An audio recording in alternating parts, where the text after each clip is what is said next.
여러분 커피 한 잔 하셨습니까? 이 시간에도 앙드레 코스틀라니의 돈 뜨겁게 사랑하고 차갑게 다루어라 이 책을 여러분들께 읽어 드리면서 해설하는 시간 가지도록 하겠습니다. 오늘은 188쪽입니다. 188쪽 17세기의 튤립 투기라는 제목입니다. 튤립처럼 부드럽고 예쁜 꽃이 붐과 공황의 전통적인 상징이 되었다는 것은 하나의 아이러니이다. 이 이야기는 신출내기 주식 투자자, 머니 매니저, 그리고 투자 상담가에게는 좋은 교훈이 되리라 생각한다. 이 꽃은 17세기 네덜란드의 경제를 거의 뿌리채 흔들어 놓았는데 그 내막은 다음과 같다. 터키에 파견된 독일 황제의 대사였던 한 귀족은 터키인들이 투르반이라고 부르는 꽃을 너무 좋아해 실증나도록 실컷 보고 싶어 했다. 그래서 그는 그 꽃을 귀국하면서 가지고 왔는데 그 과정에서 이름이 튤립판으로 바뀌었다. 식물학자들은 꽃의 연약한 몸체를 북유럽의 거친 기후에 적응하도록 만드는데 성공했다. 사람들은 아우스부르크의 정원에 가득 피어난 그 꽃을 보고 감탄했다. 몇 년이 흘러 네덜란드 사람들은 그 꽃에 완전히 매료되었다. 사실 튤립은 오랫동안 시민들이 집에서 기르는 평범한 꽃이었으나 차차 사회적 지위의 상징으로 변했다.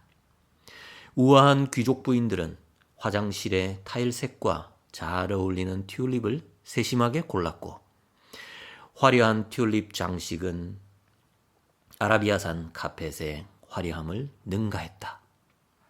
사람들은 튤립으로 장식한 마차를 타고 산책을 가곤 했으며 거의 매일 튤립의 축제가 열리는 어느 가문의 튤립이 더 우아한지를 겨루었다. 이웃이 가지고 있지 않은 희귀한 튤립을 가지고 있다는 사실이 매우 중요하다. 오늘날 현대 미술품을 수집하면서 지위를 과시하는 것처럼 튤립은 그 당시 네덜란드인에게 지위를 말해주는 중요한 상징이 되었던 것이다. 정말 신기하죠? 어떻게 이렇게 튤립이라는 하나의 꽃이 사회적 상징을 보여주는 상징물이 될 수 있었던가. 한 사회가 어떤 특정한 대상에 대하여 아주 과몰입하게 될 경우에는 그것에 과도하게 관심을 가지게 되고 또 그것의 가치가 급상승하는 경우를 우리 인류 역사상 종종 보아왔던 것 같습니다. 그런데 한 부유한 선주가 자신을 보다 돋보이게 하는 방법이 없을까를 곰곰이 생각하다가 한 가지 아이디어를 떠올렸다. 그것은 딸 결혼식에 최고급의 다이아몬드가 아니라 당시 가장 희귀종인 튤립 뿌리를 선물하는 것이었다. 그는 친구들을 초대한 다음 특별히 테이블 하나를 중앙에 설치했다.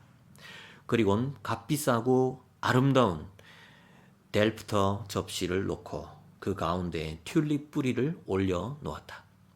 그가 친구들과 정원에서 담소를 나누고 있을 때 마침 한 항해사가 그의 집으로 들어왔다. 그런데 그는 튤립에 대한 이 주인의 지극한 사랑을 잘 모르는 사람이었다. 그가 막 절인 청어와 함께 빵을 다 먹어치울 즈음에 우연히 탁자 위에 놓인 먹음직한 양파를 보았다. 그는 같이 먹으면 아주 맛있겠다고 생각하고는 튤립 뿌리를 집어 먹었다. 그때 주인이 들어왔다. 앞불싸. 그러나 때는 이미 늦고 말았다. 이 진귀한 결혼 선물은 혼인신고를 하기도 전에 이미 먹어치워져 버린 것이었다. 주인이 그 후 노안으로 죽었는지 아니면 화병으로 죽었는지는 전해지지 않지만 어쩐지 후자 때문이었을 것 같다. 이런 황당한 에피소드가 있었다니 정말 재미나지 않습니까? 그렇게 튤립 열기가 뜨거워지니까 심지어 아주 희귀한 튤립 뿌리마저도 아주 값비싸게 거래가 되었던 것을 알 수 있는 거죠. 그런데 어느 날 자기 딸의 결혼식에 하객으로 참석한 한 사람이 그냥 먹어버렸다는 겁니다. 튤립 뿌린 줄도 모르고 그냥 조그만 양파인 줄 알고 먹어버렸다는 그런 아주 황당한 에피소드까지 있었다는 겁니다. 튤립 히스테리는 몇 년을 갔다 부르주아 계급은 튤립을 이용해서 사회적 지위를 올리려고 했다. 그러자 귀족을 닮고 싶었던 속물들도 헤이그 귀족들의 이 바보 같은 행동을 따라했다. 그들의 정원이 튤립으로 화려하게 장식되는 동안 가격은 오르기 시작했다. 수요는 계속 증가해 자국에서 생산되는 것만으로도 충족하기가 어려웠다. 천천히 그러나 확실하게 튤립의 가격은 계속해서 올랐고 튤립 뿌리가 거래되는 시기인 8월, 9월에는 값이 절정에 달했다. 곧 계산이 빠르고 돈 있는 사람들은 그 기회를 잡아 튤립 뿌리에 돈을 투자했다. 시장은 이제 제3국면에 도달했다. 그때까지 암스테르담의 증권거래소에서 주로 주식에 투자했던 투자자들이 대거 튤립 시장에 몰려들어 튤립 뿌리 가격은 폭발할 지경에 이르렀다. 그리고는 1637년에 이르러 마침내 풍선은 터져 버렸다. 결국엔 역사상 그 어떤 버블도 언젠가는 붕괴하고 말았던 것이죠. 그게 바로 1637년이었습니다. 대량의 거래를 했던 고객들이 튤립 공급자로부터 자신에게 공급된 350가지 종류의 튤립이 이미 대부분 시장에 나왔으며 이제 그것은 더 이상 귀하지 않다는 말을 들은 것이다. 그때야 비로소 튤립 투자자들은 튤립 인플레이션의 현실을 깨달았다. 드디어 올 것이 오고야 말았다. 한 투자자가 불이야 라고 소리치면 모두 비상구를 향해 뛴다. 모두가 팔고자 하지만 어느 누구도 사지 않는다. 그러면 튤립 풍선은 터지고 튤립 뿌리는 양파와 다름없는 값이 되어 버렸다. 어제까지만 해도 백만장자였던 투자자들은 하루아침에 알거지가 되었다. 부풀려진 풍선은 파산, 근심, 고통만을 남기고 터져 버렸다. 어떻게 보면 이 앙드레 코스톨라니는 이 대목에서 이 버블 붕괴의 장면을 참 시적으로, 문학적으로 그리고 있다고 봐야 할 것 같은데요. 정말 이것을 현실로 맞이한 사람들은 정말 끔찍했겠죠. 무가치한 것을 대상으로 한 비이성적인 게임이 벌어진다는 것은 경제적 붐의 끝, 다시 말해 번영기의 마지막 국면이며 돈이 줄줄 흐르는 강세장의 제3국면을 말하는 징후이다. 이 현상은 계속해서 찾아온다. 강세장은 처음에는 온건하다. 그러나 상승 흐름이 도를 넘어 진행된다. 상승 흐름은 중간 정도의 주식을 비이성적으로 상승시키게 되고 결국에 가서는 대량의 무가치한 주식까지도 상승운동에 포함되게 된다. 새 자본이 유입되면서 공급과 수요의 균형이 파괴된다. 모든 사람들은 돈을 벌려는 욕심이 앞서 믿을 수 없는 높은 가격을 지급하는 것도 마다하지 않는다. 전 유럽에서 행운을 좇는 사람들이 튤립을 얻기 위해 네덜란드로 모였고 그 결과 가격 상승은 피할 수 없는 것이 되었다. 마치 오늘날 많은 개인 투자자들이 인터넷 주식을 사모으는데 혈안이 되어 있는 것처럼 말이다. 이 책이 쓰여지던 1999년에 소위 닷컴 버블이 일기 시작하던 초기였습니다. 그래서 앙드레 코스톨라니가 인터넷 주식을 사모으는데 혈안이 되어 있다라고 표현을 하고 있는데요. 당시에 1999년 그리고 2000년 닷컴 버블은 어마어마했습니다. 그 여파는 우리나라에까지 찾아왔었죠. 당시에 다음 주식, 지금은 이제 카카오로 합병이 되었지만 그 당시 다음 주식이 70만 원, 80만 원까지 급등했었던 적이 있었죠. 그들은 현금이 없으면 신용으로 튤립을 샀다. 왜 그렇지 않겠는가? 그것은 확실히 성공이 보장된 투자인데 이 강세장 사이클 속에서 튤립은 이손저손으로 재빠르게 옮겨 다녔다. 어느 날은 빨간색 튤립, 다음 날은 노란색 튤립이 전성기를 맞았다. 또 핑크색 혹은 검은색의 표본 정도 나타났다. 마치 오늘날 증권시장에서 어느 날은 하이테크주에, 그 다음 날은 은행주에 주문이 몰리는 것처럼 말이다. 튤립은 더 이상 꽃이 아니라 그저 투자 대상일 뿐이었다.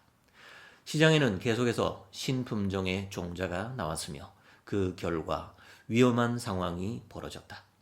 무가치한 것이 계속 인플레이션이 되어 비싸졌던 것이다. 이것은 항상 폭락의 전조였다. 상승하는 시세에 눈이 먼 소액 투자자들은 계속 주식 게임에 빠져 들어갔다. 가격은 가치 상승의 결과로 오르는 것이 아니라 무책임하게 난무하는 선전득택에 오르고 있었다. 소액 투자자의 귀에 경고는 들리지 않았으며 그들은 그저 흐름에 합류하는 데 몰두했다. 튤립 투자자들은 한순간도 튤립 생산이 소비를 초과하거나 네덜란드가 튤립으로 넘쳐나리라고는 생각하지 못했다. 이렇듯 투자 풍선은, 투자의 버블은 부풀려질 대로 부풀려졌던 것이다. 역사의 흐름은 빠르고 지난 몇 년간의 경제적 변동은 놀랄 만큼 빠르다. 그러나 사람의 세포가 변하지 않듯 증권거래소의 세포 조직도 변하지 않는다. 17세기든 오늘날이든 또는 월스트리트든 조그만 나라의 증권거래소든 나타나는 현상은 별로 차이가 없다. 이것은 마치 쥐나 개구리의 신체 구조를 분석한 결과를 가지고 비슷한 구조를 가진 엄청난 덩치의 코끼리를 치료하는 것과 같은 이치이다. 마지막 이 비유가 참 재미나네요. 유럽의 투자의 전설, 앙드레 코스트라니가 들려주는 정말 엄중하고 위트 있는 그런 우리 투자자들에게 들려주는 소중한 경고의 메시지가 아닌가라는 생각이 듭니다. 돈 뜨겁게 사랑하고 차갑게 다루어라. 정말 이 책의 제목처럼 이렇게만 할 수 있으면 얼마나 좋겠습니까? 하지만 너무 쉽지 않습니다. 뜨겁게 사랑하는 것은 쉬운데 차갑게 다루는 것이 너무나도 힘든 것 같습니다. 자, 방송을 진행하는 동안 어느덧 그 뜨거웠던 커피가 조금 차갑게 식어버린 것 같네요. 여러분, 때로는 우리 투자자의 마음이 너무 뜨거워져 있는 것도 심각한 문제가 될 수 있다라는 거 우리가 꼭 기억했으면 좋겠습니다. 튤립 버블 붕괴의 교훈처럼 말이죠. 자, 앙드레 코스텔라니의 명저 돈 뜨겁게 사랑하고 차갑게 다루어라. 미래의 창이라는 출판사에서 출간되었습니다. 책 선전하려는 것은 아니고요. 여러분들께서 꼭 정말 주식 투자자라면 바이블처럼 옆에 끼고 여러 번 필독해야 할 그런 책이기에 제가 시리즈로 계속해서 이 책을 읽어드리고 간단한 논평을 해드리고 있습니다.